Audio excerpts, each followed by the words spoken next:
Shock. Princess Anne revealed Meghan has already divorced privately at royal court, all deals split up. Now that Charles is monarch, it's been suggested that Princess Anne, Prince Edward, the Princess of Wales or Sophie Wessex would be suitable to take over the role of Councillor of State. Princess Anne is known to have been chosen to take this position after the Queen's death. This also confirms the fact that Harry and Meghan's divorce took place and was resolved internally within the royal family.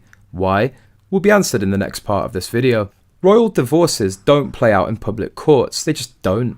They're always mediated, with both parties coming to a mutual agreement. There's never been an example of a monarch or one of their immediate family members fighting out their divorce in court and waiting to see what a judge decides.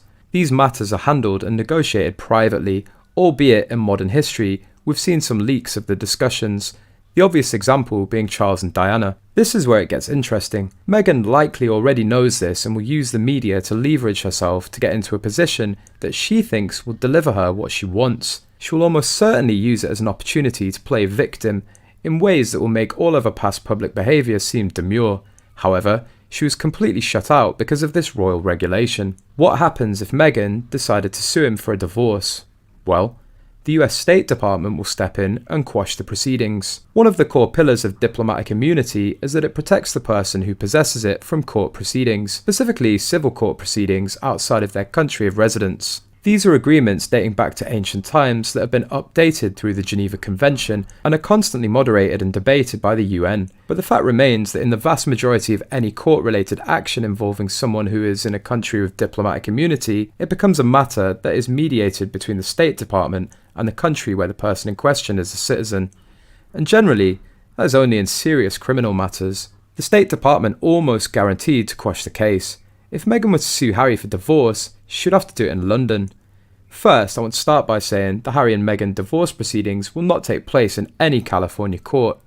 Because, as the debate taking place in Parliament that time highlights, the ginger brat is still a Councillor of State. To become a US citizen or have dual citizenship, Harry would have to renounce any title or order of nobility he holds before he acquires US citizenship, according to the Immigration and Nationalisation Act.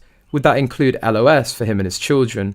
That would explain why he will not pursue citizenship of any kind. British friends, though Fergie and Diana retain titles in their divorces, could King Charles take away the title from Meghan in the case of divorce? I would hope so, given she's not a UK citizen, barely lived there, and will continue to use the title in pursuit of money. Recently, the Duke of Sussex was reportedly banned from appearing in Meghan's interview. It was all down to the fact that they were realigning Miss Markle's PR, her personal look and how people view her. Mr. Sean continued, "The reason why Harry apparently was banned is because the new PR team, and ever we have to say allegedly, feel Harry could be too much of a distraction, particularly also given the fact that when you think about it, he has a bombshell book, we believe looming at some point before the end of the year.